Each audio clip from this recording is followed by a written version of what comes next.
In December 1944, the Allied armies in Western Europe faced the largest German counteroffensive of the campaign in the West.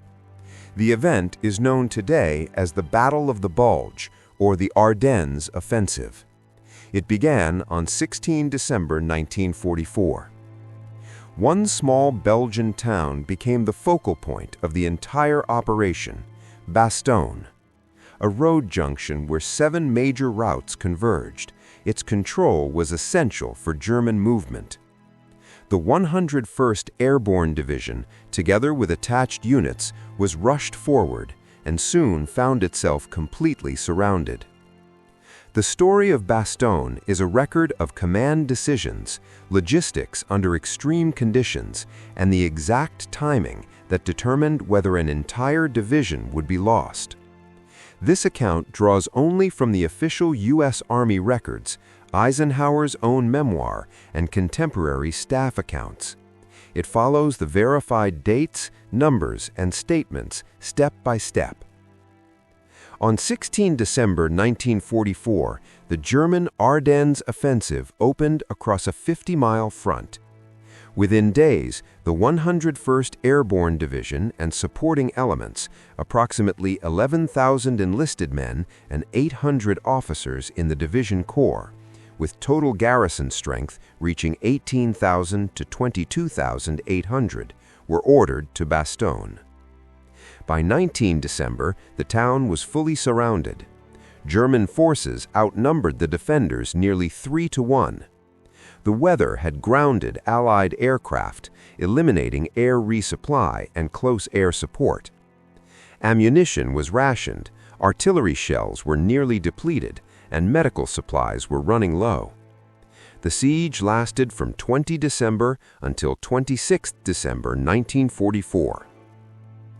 Official U.S. Army casualty figures for the 101st Airborne and attachments during the encirclement and relief period from 19 December 1944 to 6 January 1945 record 341 killed, 1,691 wounded, and 516 missing.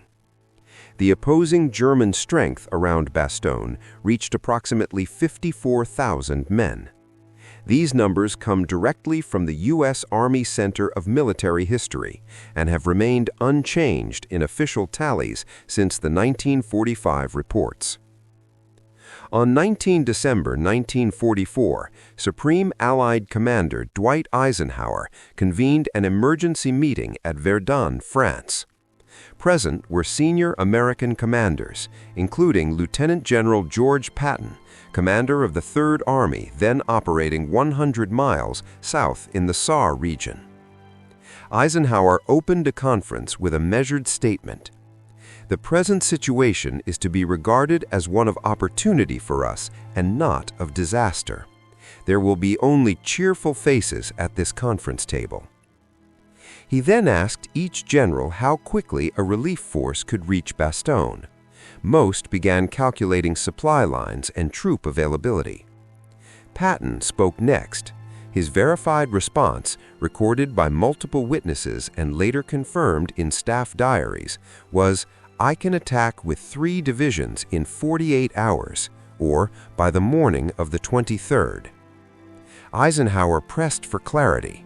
He reminded Patton that the lives of the surrounded troops depended on the answer. Patton replied that his staff had already prepared 3 contingency plans and that the 4th Armored Division would attack north on the stated date. Eisenhower granted operational freedom but made clear the stakes. After the meeting, Eisenhower spoke privately with his Chief of Staff, General Walter Bedell Smith. Smith's diary records Eisenhower's remark, "That's why I'm sending Patton. Impossible is what he does." This decision was taken because no other Allied formation, British forces under Montgomery to the north, or other American units engaged elsewhere, could reach Bastogne in time. The choice rested entirely on the 3rd Army's ability to disengage, pivot 90 degrees, and move over 100 miles through winter conditions. Command adjustments were made across the Allied line on 20 December. On 22 December, Patton's forces launched the attack as promised. The same day, the German commander demanded the surrender of Bastogne. Brigadier General Anthony C. McAuliffe, acting commander of the 101st, replied with the single word, "nuts," a reply delivered through Colonel Joseph H. Harper and recorded in official after-action reports. On 23 December, the weather cleared sufficiently for the first major air resupply. C-47 transports dropped ammunition, medical supplies, and food. Fighting continued on 24 and 25 December.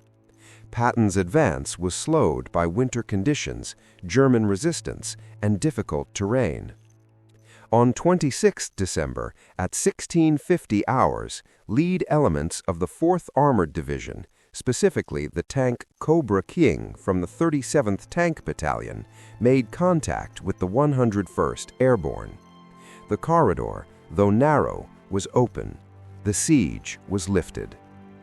The entire pivot and relief had been executed in 4 days of continuous combat.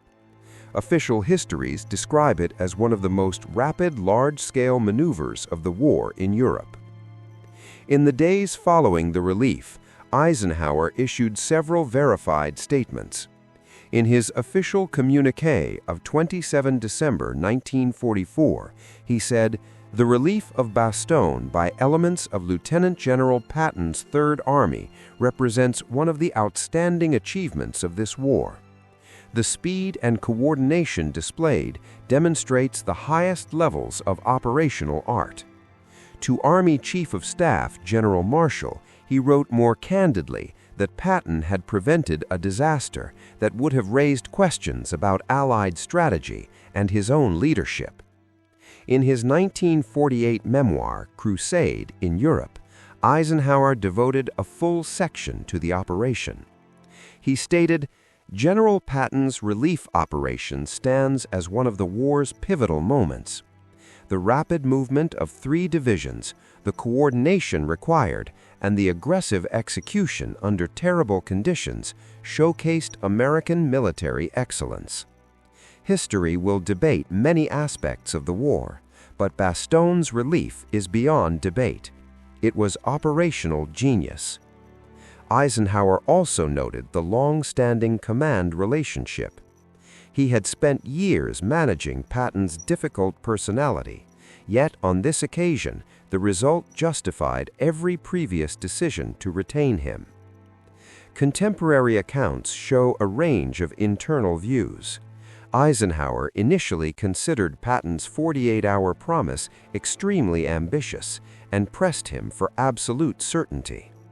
Bradley, who had his own prior tensions with Patton, later called the pivot one of the most astonishing feats of generalship.